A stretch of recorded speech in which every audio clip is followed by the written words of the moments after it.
Good morning. Hello, everyone. Thank you so much for joining us for today's career panel.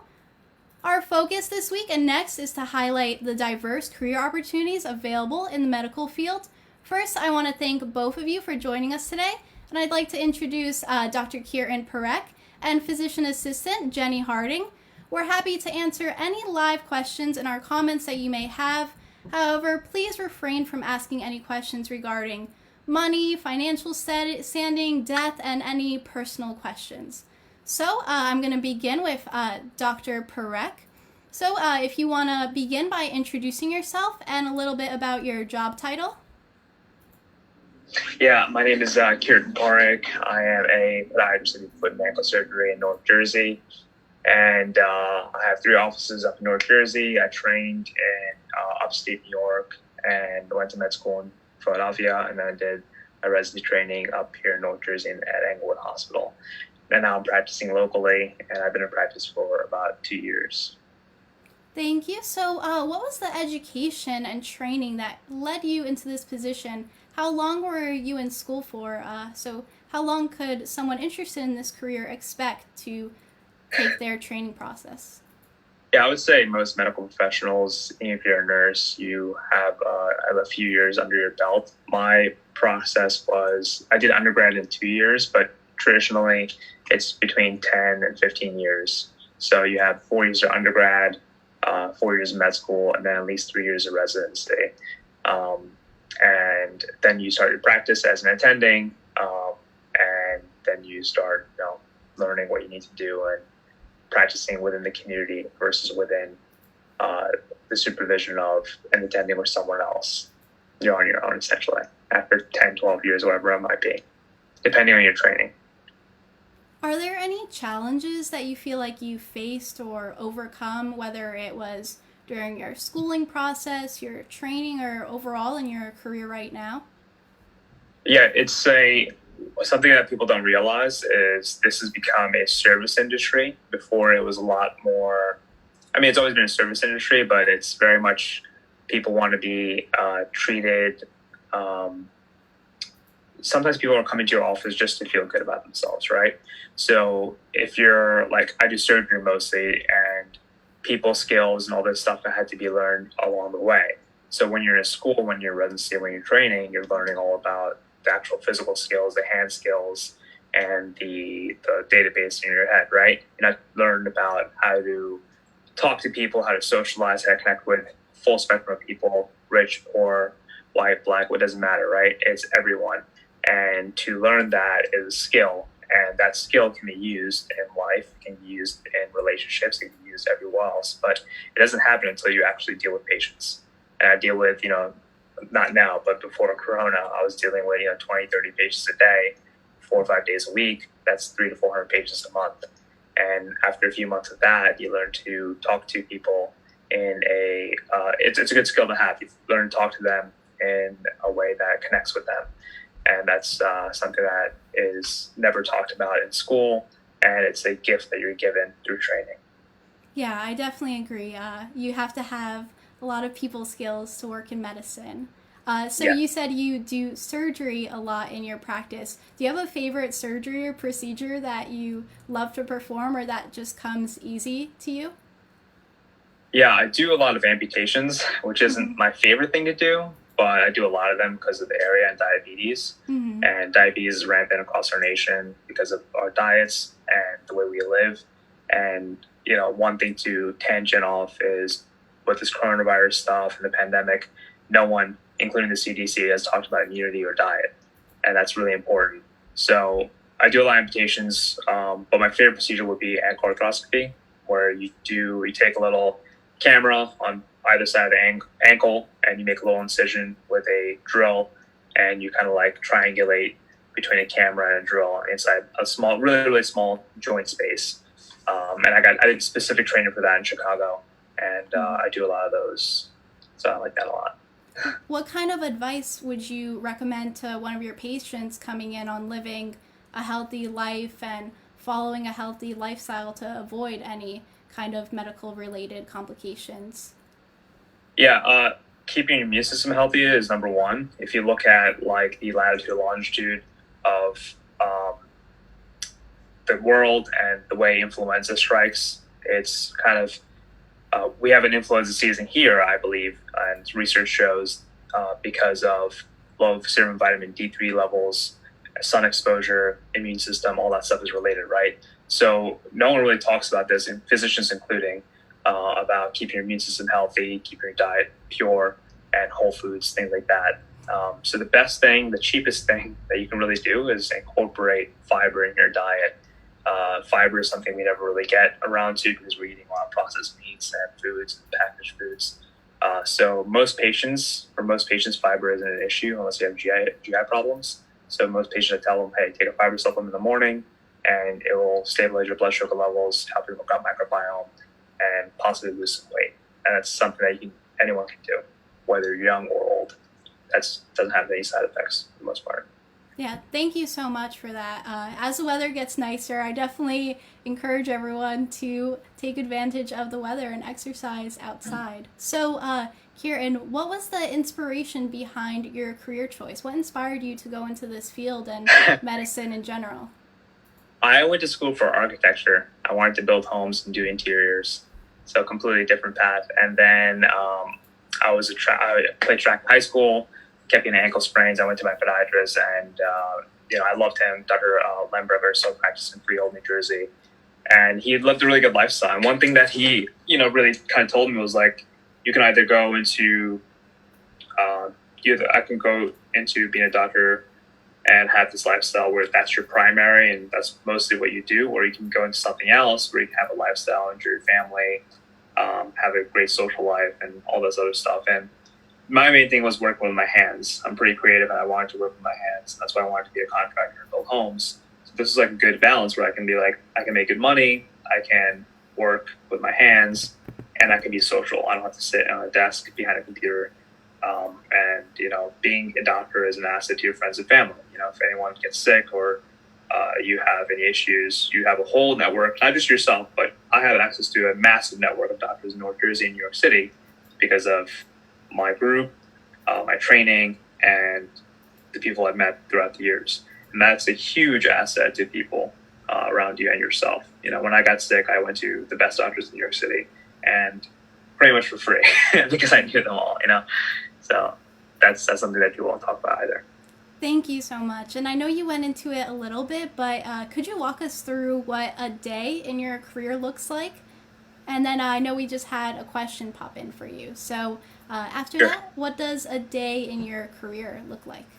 I have a very cushy job. I have a very unique job. I got very lucky with I worked really hard in residency, and I got this job kind of placed on me. My boss, Dr. Bikina, he found me and gave me this job. But I worked extremely hard, and I felt like I was being unseen. And one thing that I kind of want to emphasize is when you work hard, you might feel like you're unseen, but someone's always watching, so keep working hard. But day to day for me, I work 9 to 3 most days, 4 days a week. 5th day is my surgical day, which is normally Fridays. And I come into work in the morning, sometimes around on patients in the morning if they're post-op or emergent, but for the most part, I'll do that in the afternoon. So I come into work. This is my office. I have like 3 or 4 rooms on this side of the wing. We have a big, massive building. It was a former movie theater in North Jersey, and we converted it into a home specialty suite. So I come in, I boot up my computer. I have my iPad here for my personal stuff. So like answer emails from Gmail, whatever. And I have 2 screens over here for my work stuff. So, my phone is there. It's away. So I'm dealing with patients and just work, stuff if I need to. So keeping in the zone. And then I'll see, about 10, 15 patients in the morning, take a lunch break, see 10, 15 patients in the afternoon, go home by 4 p.m. And I'll work out and do all that kind of stuff, right, for my home. But it's a very good job. I know a lot of people, especially people in the audience, are like, oh, I'm going to be a doctor. I'm going to be working long hours. Mm-hmm. Depends on what you do, right? I have a great job. I don't have to necessarily work long hours because I squeeze everything into a small subset of time, and I work very efficiently. My entire office is very efficient. I've made it very efficient so I can see patients and spend time with them versus spend time behind a computer. And that's why I think I'm successful in what I do. But yeah, most part, 4 days a week, 9 to 3, 9 to 4, I have 1 late day and 1 surgical day. Thank you so much. A lot of our guests always ask our panelists, what does a day in your life look like? So it's really great being able to see it from your perspective. So we do have actually some questions that came in, if you don't mind answering. So Karina wants to know, how many years of school did you personally have to do? And following that, Edwin asks, what type of doctor are you? I went to, I did 2.5 years of undergrad, and then I moved to Croatia for a little bit. Then I came back, did 4 years of med school. I'm a podiatrist, so I went to podiatry school. I'm a DPM. And then I did 3 years of surgical residency in reconstructive rear foot and forefoot surgery and diabetic limb salvage. So that doesn't really count as, you still get paid your resident. I got paid like residency salary, which is between $50,000 and $70,000, depending on what area of the country you're in, but it's standardized. Hopefully that changes soon, because it's like slave hours. It's horrible. It's really, really bad. We work 100-hour work weeks, but the training is meant there to be so that you don't make mistakes when you're in practice, and it makes sense when you're done with it. But yeah, total would be 2 + 4 + 3, so around 10 years, I would say. 2.5, 3, whatever it might be. Thank you. And Edwin asks, what type of doctor are you? I'm a podiatric surgeon. I do foot and ankle surgery. My letters are DPM, FAC, PM, after my name. But all that means is that I just do surgery, knee below, and I treat every condition knee below, whether it's fractures, trauma, sports injuries, arthroscopies, ulcers, diabetic stuff, anything and everything knee below I'll do. And that's our scope in New Jersey. And I'm going to ask 2 more. So Jessica Oliveira wants to know, how many patients on an average do you see a day? I just started. I'm only 2 years into practice. So initially, because I started cold turkey, I didn't see that many patients at all. But I would say I'm almost at full practice now. A full day for me would be 20 to 30 patients, between 9 and 3:30. And I like waking up late, so sometimes I show up to work at 9:30 if my hours are nice, because I hate morning traffic. So again, like, once you have a good base of patients that like you, you can do whatever the hell you want. It's fine.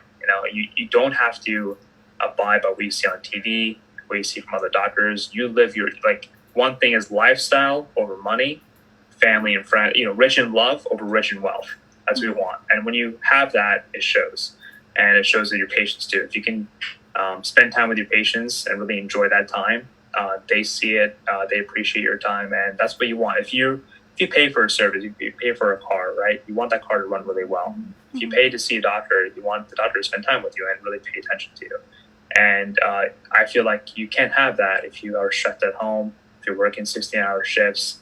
That's just me. Some people, like some of my friends who are, other more demanding specialties, are crazy, and they still do what I do, but that's just a different type of human being, and not all of us are built that way. So yeah, that's what I would say. Thank you so much. And one final question from our Facebook Live comments. Jessica and Karina both want to know, what was your hardest case? So surgery or just procedure, and what did you learn from it? Hardest case? I've done a lot of cases. I do like 100 to 200 cases a year. I did close to 1,000 residency. But in residency, you're not alone, right? You're always with someone or someone above you. If you mess up, not that you mess up much because they're watching you all the time, you kind of have like an out, right? In practice, it's hard to say. I've had a few car accidents that have been pretty bad. Where you have to, so when you have a bone fracture, sometimes it's not just fractured in one place where it's like clean cut. You put it back together and put a plate on it or something. It's fractured in multiple places. So you literally have to take the pieces and put them back together like in a puzzle and put a plate on it and put some bone glue or whatever. But I will say one thing I found in residency that was really interesting that I learned from was, I was with a doctor. His name is Dr. Lee, really good orthopedic surgeon in North Jersey, New York City. And I went into a trauma case with him, and it was a trauma of the elbow. And it was completely shattered on x-ray and when we opened it up. And he's casually going through it like it's no big deal, but I'm over there. It's just me and him. I'm pretty much doing the surgery with him. I'm like, how are we going to fix this? This is ridiculous looking, right? And he didn't panic. He just looked at the thing and just each one piece by one piece just kept everything together. It was almost like organizing a list in your head. You got all this stuff going on in your head, put it on paper and put it on a list. You can see it and you can see progression of what you can check off. And the same thing happened with his elbow fracture. I saw him putting the low cortical bones together, him using leverage with different tools, him using different techniques in preserving the neurovascular structure and exposing everything, exposing the fracture site and not panicking when you see this bloody mess or wherever it might be, of mangled skin. You expose everything, make it look clean, make it look nice, and then from that, after that step one, then you go to step two. After step two, you go to step three, instead of worrying about step four when you haven't even finished step one. So I use that particular case a lot when I do my cases now, or difficult ones now, saying like, oh, this looks really bad, and I'm struggling on step one, but I have to focus on step one and finish this before I move to step two. Thank you so much. And from our last final comments, they just want to thank you for all the work that you do, all the schooling you did to get here. And for my final statement, because I know that you're seeing patients today, so thank you so much for joining us, making time during your schedule. So the last thing I want to ask you is, what advice would you give to someone who's interested in pursuing a career in your field, or just overall a career in the field of medicine? Yeah, I mean, I really enjoy what I do. I make excellent money. I have a great lifestyle. So all this other stuff that you hear from doctors about it being hard. I mean, I have student loans, so I pay a lot of money on student loans, paying them off. But it's well worth it to me because of the life I live and the connections I make. When you're a doctor, you're like I said, you're an asset to your friends and family, right? So if you're at a party, if you're meeting new people, they're interested in learning about you because people are interested in how you make them feel and what you can do for them, right?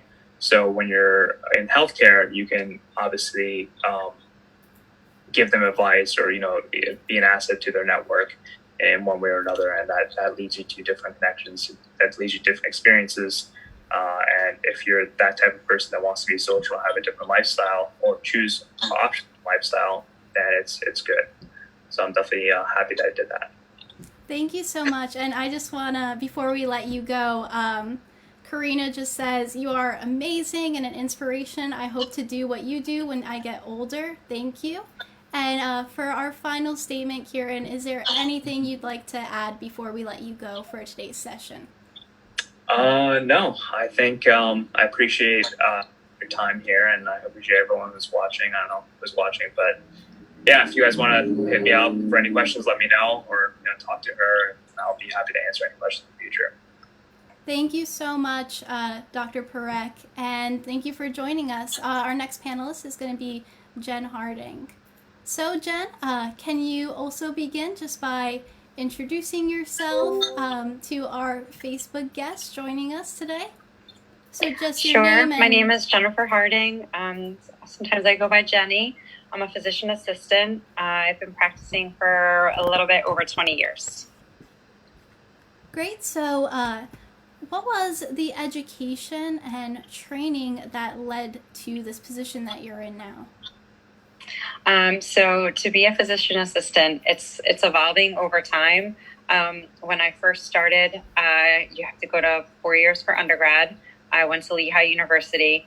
And at the time that I went into PA school, some of the schools, you could just get a bachelor's, but I'm pretty sure most of them now you have to go to a graduate school program. Some of them are 2 years. Most of them are 3 years. Mine was 3 years. So I went to UMDNJ, Robert Wood Johnson, PA school, and that was 3 years. And now, as physician assistants, you can actually specialize in a certain specialty if you like, such as surgery.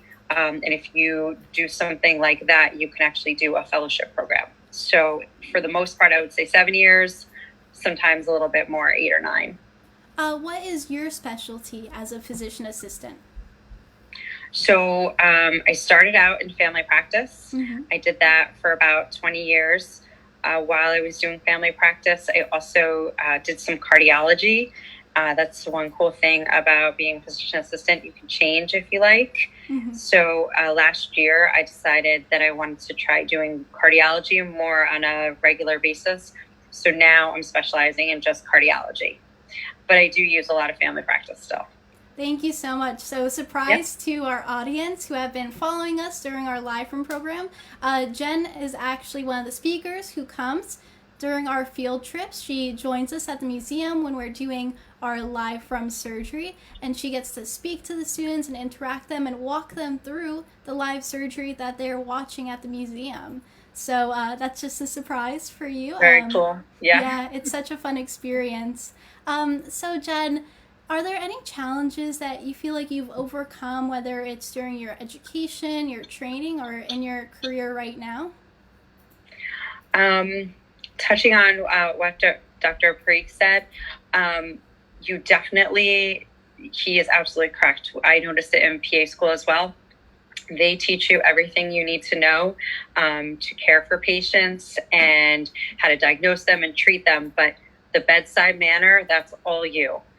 They don't teach that. And in today's day and age, most of the time when you get a job, they want you to be extremely efficient. So in my family practice job where I was for the last 17 years, if I worked a 12-hour shift, I would see most of the time 4 or 5 patients per hour. So if you think about that, sometimes I would see 65 patients a day in one day, and that is a lot. Yeah. And trying to be efficient, but you always want to make sure that you treat all your patients appropriately, that you diagnose them appropriately, you don't miss anything, and that you take the time to talk to them and really get to know them. You have to do the whole package. It's not just walk in, diagnose, treat, goodbye. You have to have a rapport with your patients. You have to connect with them. And I found it very challenging in the beginning to be extremely efficient, but yet make sure that I connect with my patients and I have a good professional relationship with them. And that's something you learn with time. And, you know, sometimes you make mistakes and you rush too much, and you shouldn't do that. You really always need to listen to your patients. I learned that that's way more important, but it was definitely a challenge, you know, trying to maintain a good balance. I absolutely agree with you. Bedside manner and overall just kindness with patients is something they don't teach you in school, and I feel like you learn a lot of time management in this kind of career. Yeah. In any career in medicine, you really learn how to have a good time management. Absolutely, and it's better to take the extra time with the patients and then maybe catch up on your charting later than try to get everything done and rush, because then you're going to make a mistake, and it's not worth it. That's definitely not. So our next question is actually from myself, and one of our Facebook commenters, Jessica Oliveira, wants to know what inspired you to become a physician assistant. So it was completely random. I'll tell you one part of how I first started, and then another thing that made me go into cardiology. I was in a sorority. I was at Lehigh. I actually started out as a chemical engineer. A lot of more... not as much chemistry as I thought. And I started taking biology classes and psychology classes, and I decided engineering was too much processing, and I'm a people person. I wanted some more connection. So one of the girls in my sorority, I was talking to her, and she told me about this PA program that they have at St. Luke's in Bethlehem, and that I should go check it out. So I went and I shadowed, and I did my 100 hours, and I met all these PAs that worked there, and they told me I should get a job. And, you know, while I was in college, you know, volunteering and get as much experience as I could. And I followed them around, and I really loved what they did. So I followed their instructions. I got a job at a nursing home. I volunteered, and then I applied to PA school. So that's first. And then second, one of my children was born with a valve issue that he had to have fixed when he was 8.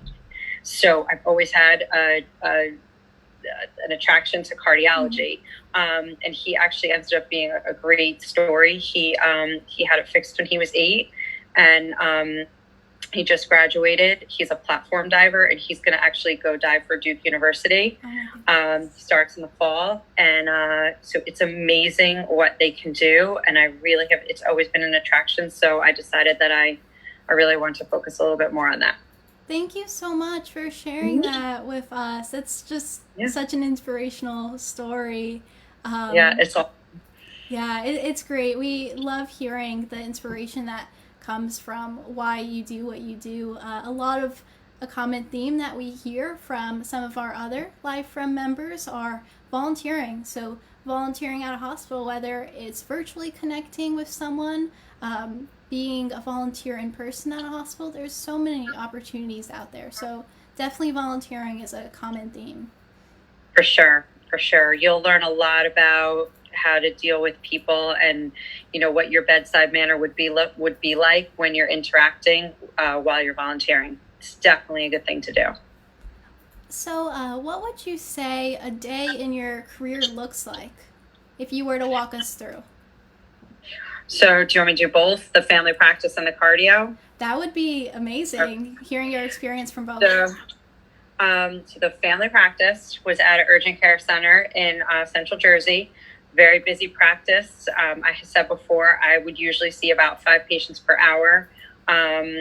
The cool thing about what I did at that point was I was part-time. So I would probably do maybe 1 or 2 12-hour shifts a week so I could spend time with my kids because I have 4 of them the other time. So I really liked that. It gave me a lot of flexibility. I was there usually by 9. You go in at 9, you usually stay till 10. We had like this big open area where all the docs and PAs sit. There was usually 5 there were 5 of us on. They would split it between PAs and docs. A lot of autonomy. You work pretty much by yourself. You just ask if you have a question. We had everything there. You go in, you see a patient, you order labs, you interpret them. We did x-rays, we did ultrasounds, we did stress tests, you name it, we did it. And then you would discharge them. You do your charts. And sometimes I wouldn't get home till 10 o'clock at night. That was the trade-off, though, for having days off in between, which I really liked. But it was definitely hardcore, and you work really, really hard. Money's pretty good. Now in cardiology, it's definitely a little bit more not relaxing. That's not the right word, but I'm not rushing around, and I'm learning a lot. One day we do stress tests. Another day we do office visits, and then every 6 weeks we rotate in the hospital with one of the cardiologists. So we're seeing the patients, we're managing them with the cardiologists. So it's pretty fun because you get to do a lot of different things. Thank you so much for sharing both perspectives from that. So actually in the Facebook comments, someone says, seeing that many patients a day is amazing, but does it become overwhelming? Yes. I did it for about 17 years, and I think 17 and a half. And it wasn't always that fast paced when I first started. It was probably more 3 or 4 per hour, but so many patients now visit urgent care. So I would have patients that I would see every 3 months, and I was their regular practitioner. And then I would also see emergency visits. So more and more people were going to urgent care. Yes, it was extremely overwhelming. Sometimes I felt like it took the whole next day to recoup. That was one of the reasons why I looked also into switching specialties. I wanted to learn something new and use my brain in a different way and not be constantly on my feet so much. So I actually have a few Facebook comment questions, if you don't mind answering. So Teresa wants to know, what college did you go to pursue this career? So you mentioned your undergrad, so maybe PA school too? Oh yeah, so PA school I went to UMDNJ, which was also called, it was in conjunction with Robert Wood Johnson. It was also called, it was Rutgers Specialized Health Program School of Applied Science, I believe. They changed the name already. They've changed it now, but it was UMDNJ. So the way that the program there worked was you went to school for a year and a half and you did didactic, and then a year and a half you did rotations. And then my first job, I worked with a solo practitioner at a family practice down the shore in Tom's River. I probably learned more there in 2 years than I did in 3 years at school. Yeah, that was good. And I know you mentioned you went to Lehigh for undergrad. Did you end up switching majors from chemical engineering to something else in order to pursue PA school after? Yes, I started out as chemical engineering, and then I quickly switched to chemistry, and then I switched to behavioral neuroscience because it was a combination of chemistry, psychology, and biology all combined. So that's what I graduated with, behavioral neuroscience. Thank you so much, and great question, Teresa. So Joni wants to know, what are some of the little known perks of being in the medical profession? And that actually goes along with Edwin's question, that what is your favorite part of your job? So the perks, there's a lot of perks. Yeah. Well, if you like being, the family helper, everybody and their mother comes to you for help. Sometimes it's bad because they want you to call stuff in for them without really examining them. That's not so fun, but you get to, I just like to help people. So I get to help my family. I like that.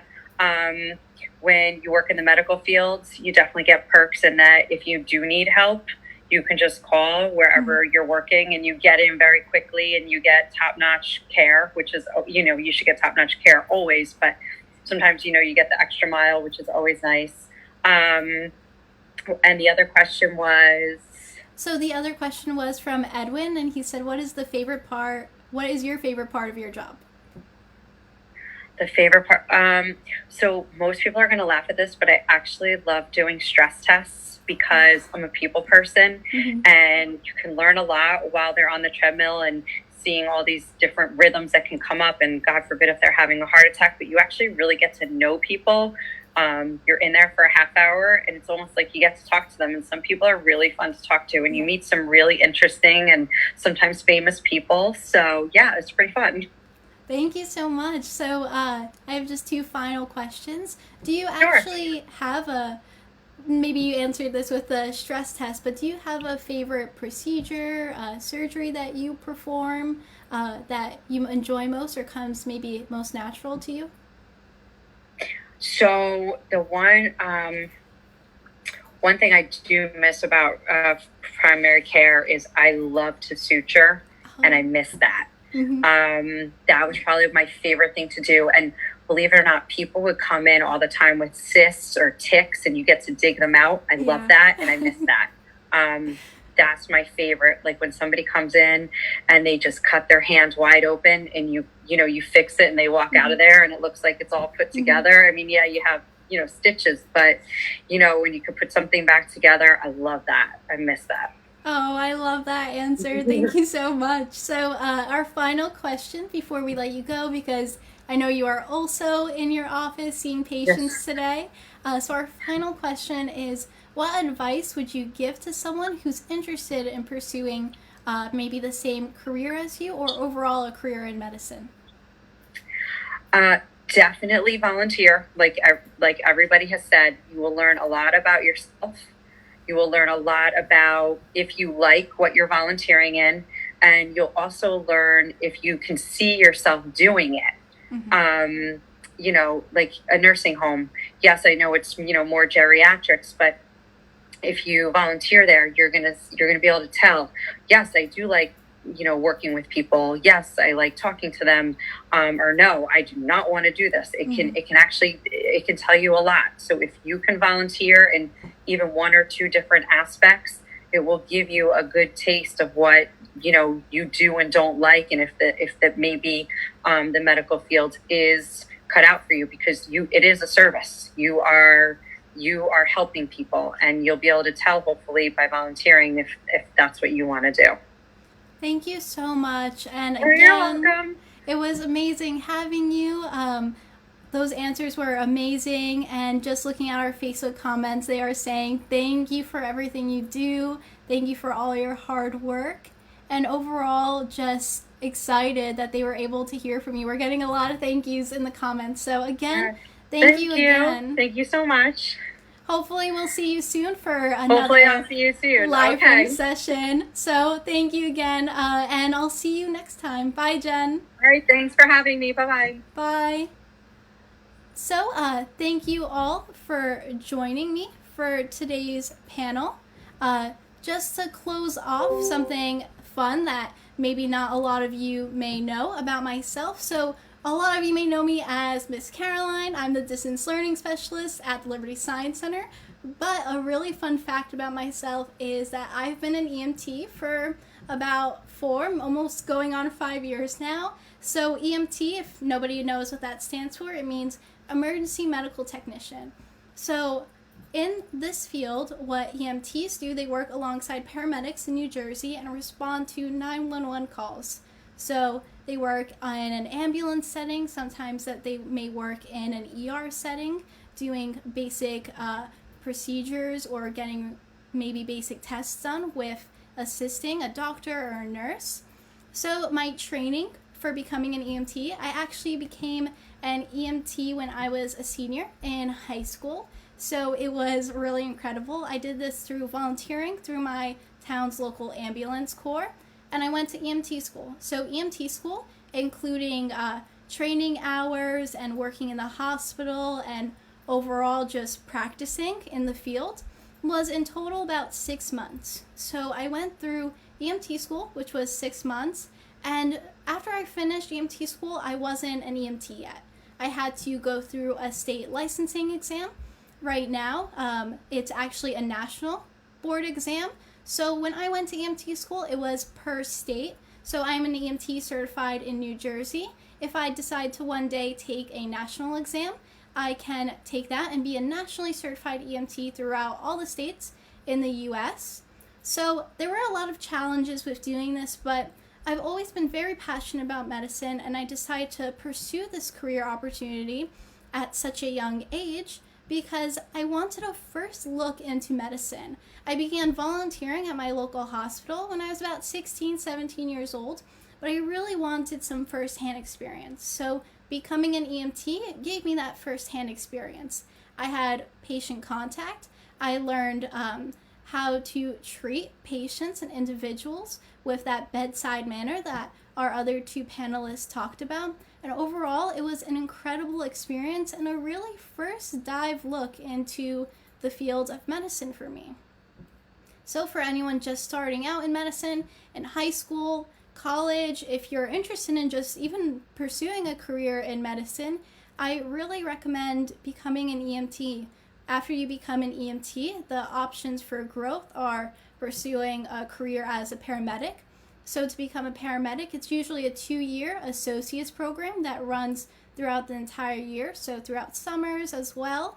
And overall, there's a lot of training that I have to go through as well. I have to maintain my licensure, so by redoing certifications every few months, retaking my exam after a few years after my certification may expire. So keeping my skills up to date as well.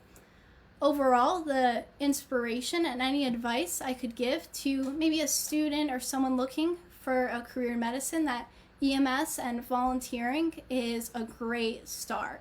It's a really great stepping stone. It looks incredible on your resume, and overall just is a really fun opportunity. You learn so much. Honestly, it was the most incredible experience, and I love doing it to this day. So besides that, now you know this really fun fact about myself. I want to thank you all for joining me for our career panel. To do these programs that we do, we require the support from all of you, and we appreciate all of your support. So on our Facebook page and on our website, LSC in the House, you may find a link to our sustainability fund. And if you can, we please ask that if you're able to donate to that fund so we can continue to do amazing programs like this every week. So besides that, next week I have 3 more panelists for you. So if you joined us today, I would love for you to think of some more questions for next week and join us for that as well. But besides that, I encourage all of you to find a career and interest that you're passionate with and pursue it no matter what limitations may come in your way. Thank you again for joining me, and I will see you next week for our next panel. So goodbye, everyone.